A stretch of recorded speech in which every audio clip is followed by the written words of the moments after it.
Yo les refs, bienvenue sur la chaîne pour une nouvelle vidéo. J'espère que vous allez tous très bien, que tout le monde a la forme en ce vendredi, c'est bientôt le week-end. Nous on se retrouve pour continuer notre grande série spéciale présentation des groupes de la Coupe du Monde. Alors on arrive bientôt à la fin, il reste que deux groupes à présenter.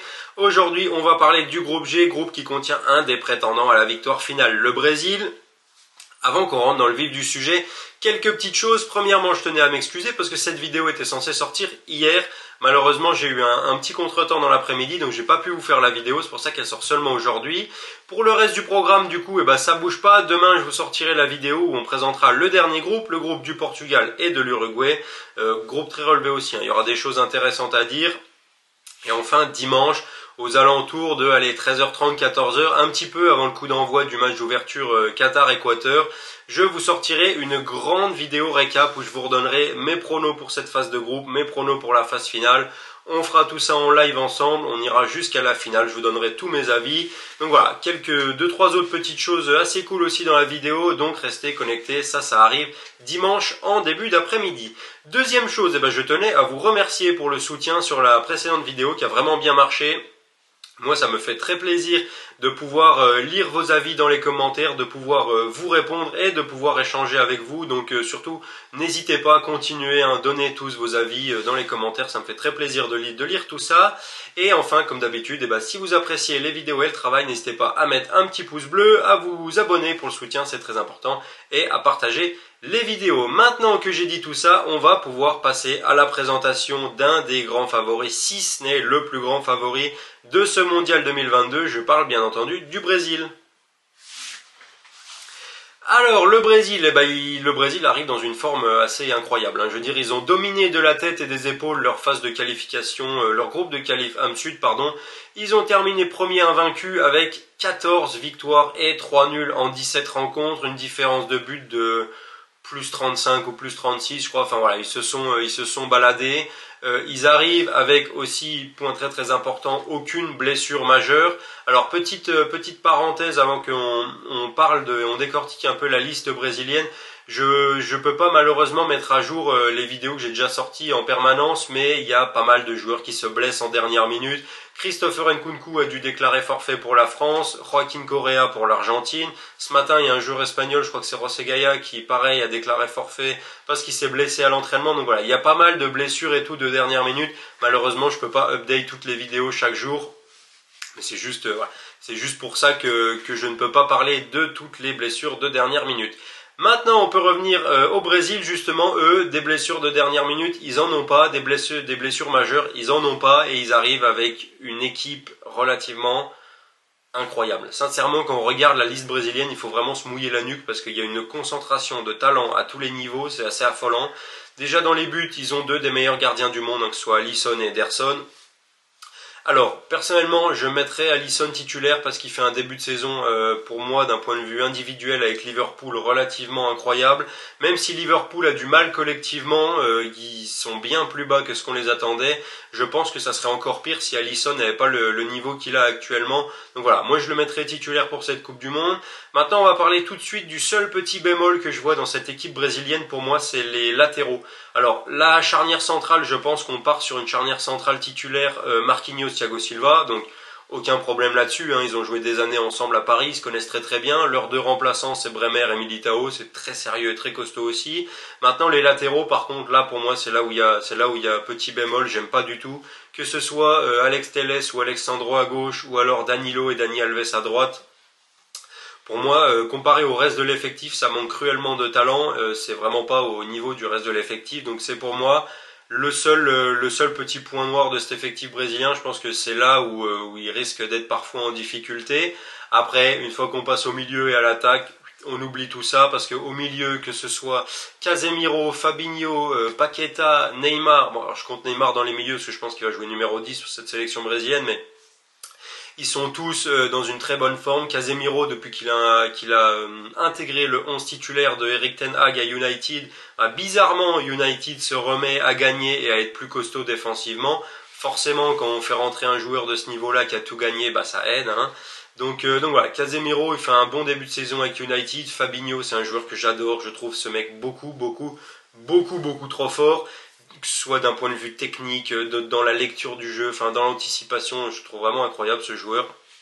Je trouve dommage qu'on n'en parle pas plus, mais c'est un très très bon joueur. Alors Paqueta, c'est le seul qui est peut-être pas au top de sa forme, il a un peu de mal depuis qu'il est arrivé à West Ham.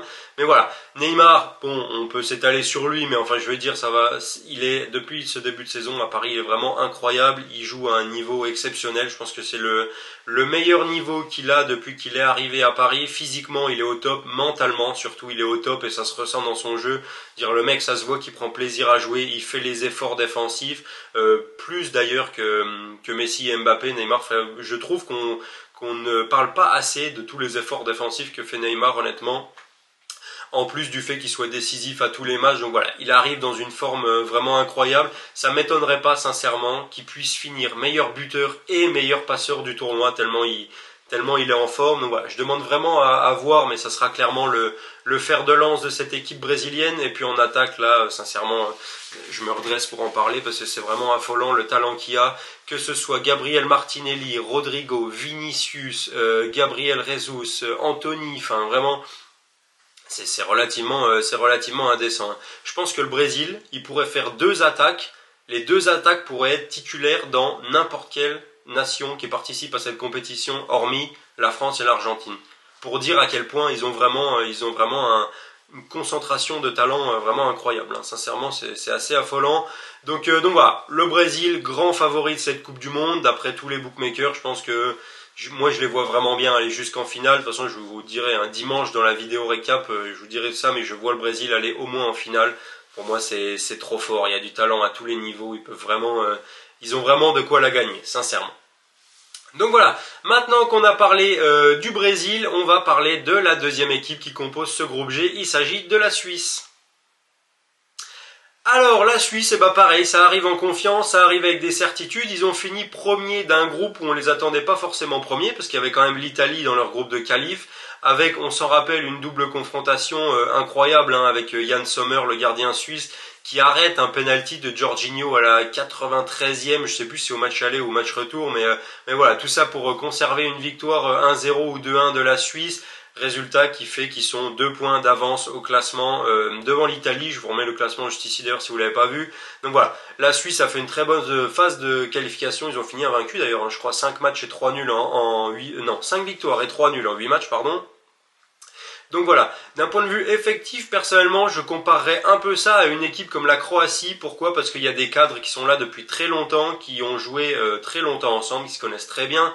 Je pense à des Yann Sommer, des Granit Xhaka, des Xherdan Shaqiri, Fabian Schär, qui d'ailleurs fait un très bon début de saison avec Newcastle, Ricardo Rodriguez, qui est là depuis longtemps, Stephen aussi, enfin voilà. Ils ont des joueurs d'expérience. Pour la plupart, ça va pas être leur première Coupe du Monde, donc ça c'est clairement un plus, le fait qu'il y ait l'expérience de gros tournois comme ça. Voilà. Il y a aussi des bons jeunes joueurs, je pense à Noah Okafor, l'attaquant du RB Leipzig, qui fait un très bon RB Leipzig, qu'est-ce que je raconte ? Du RB Salzbourg, pardon, qui fait un très bon début de saison avec Salzbourg, qui a fait une bonne campagne de phase de groupe de Ligue des Champions. Ça m'étonnerait pas de le voir partir dans un top club européen d'ici 1 ou 2 ans, parce que moi c'est vraiment un joueur que j'aime beaucoup, je trouve qu'il a un très très gros potentiel. Pareil, en attaque, il y a aussi d'autres joueurs que j'ai pas mentionnés. Seferovic qui est là depuis longtemps, Brel Mbolo qui a joué, qui joue depuis un petit moment avec la sélection aussi. Donc voilà, la Suisse, ils ont clairement de quoi embêter pas mal d'équipes. Après, personnellement, je suis un peu mitigé. D'un côté, je les vois être capables de faire quelque chose, et d'un côté, d'un point de vue talent pur, je pense que ça fait pas partie des 2 meilleures équipes du groupe. Je pense que le Brésil et la Serbie, dont on va parler juste après, ils sont un peu au-dessus. Alors, le talent ne fait pas tout, qu'on s'entende bien, il faut que collectivement ça tourne. Mais je pense que d'un point de vue talent pur, ils sont un petit peu derrière les 2 nations que j'ai citées précédemment. C'est la raison pour laquelle j'ai un peu de mal à les voir aller loin dans la compétition. Donc vous en avez l'habitude, maintenant je vous donnerai mon classement en fin de vidéo. Mais voilà, la Suisse, je suis un peu partagé et j'attends vraiment de voir ce que ça donne sur le terrain pour émettre un vrai avis définitif. Maintenant qu'on a parlé du Brésil et de la Suisse, on va parler de la 3e équipe qui pour moi peut être une des surprises de cette Coupe du Monde. Il s'agit de la Serbie.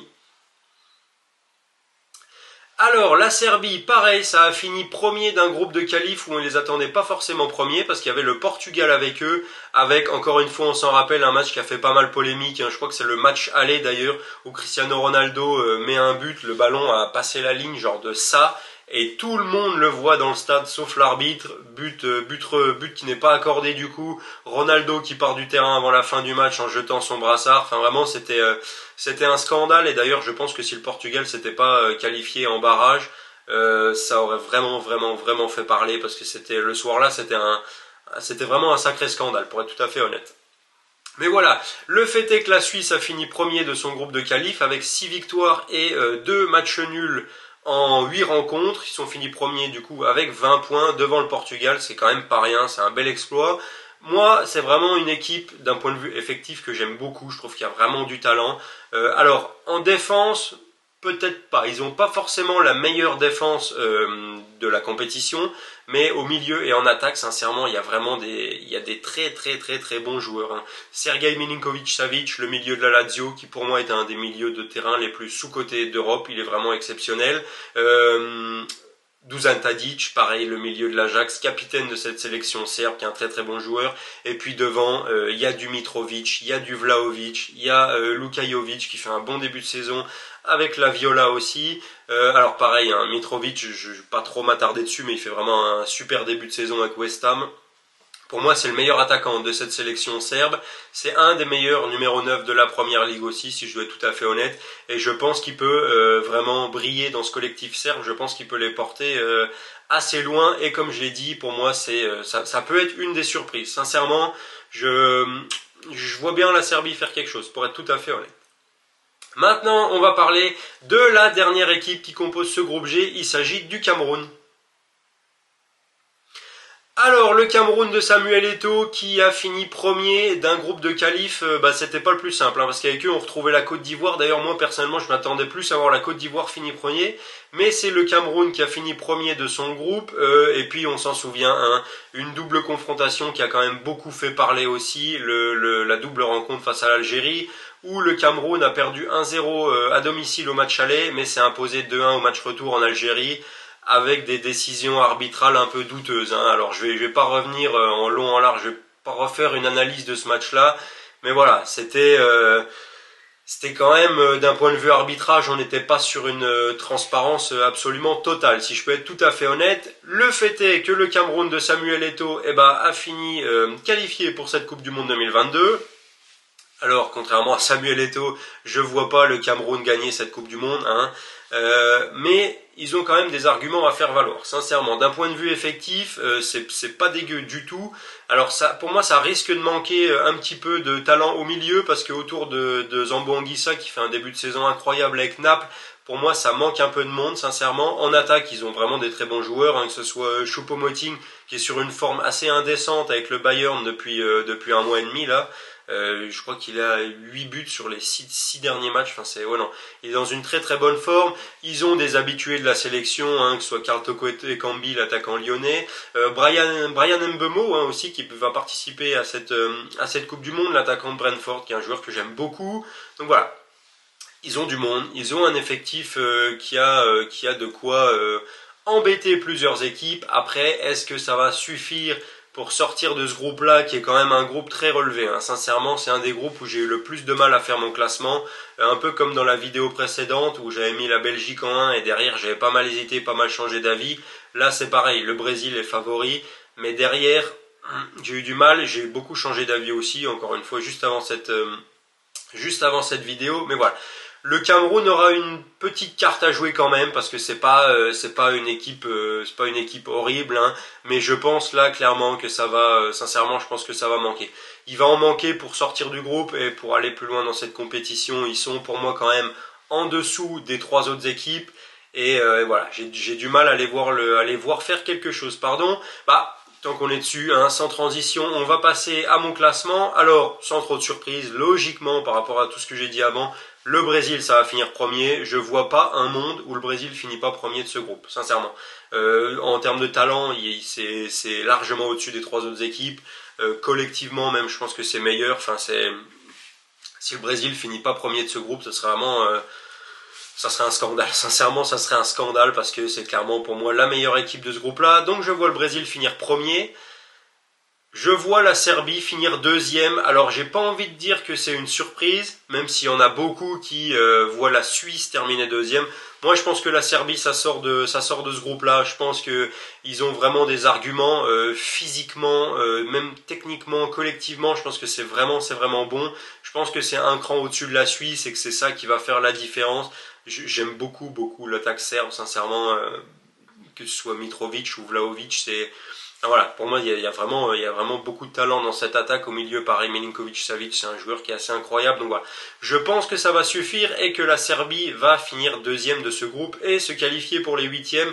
Je vois la Suisse finir troisième. Pour moi, collectivement, c'est au-dessus du Cameroun.